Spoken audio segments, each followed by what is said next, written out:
चाचा नब्बा माशाल्लाह नवाब नवाब आ ते ਅਸੀਂ ਹੁਣ ਵੈੜ ਕਰਨੀ ਆ ਅਲਹਮਦੁਲਿਲਾ। ਚਾਚਾ ਕਿਹੜੀ ਆਪਣੀ ਵੈੜ ਆ ਮਾਸ਼ਾਅੱਲਾ? ਹਾਂ ਮਾਸ਼ਾਅੱਲਾ एक बैठा में छड़ ले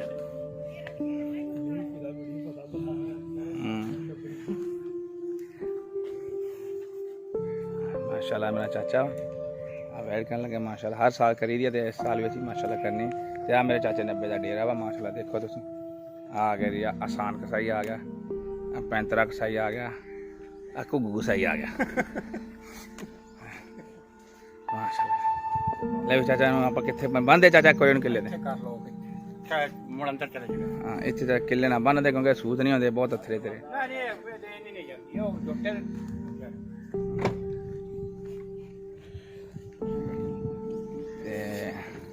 ਹੁਣ ਐਂਡ ਤੇ ਆ ਮੈਂ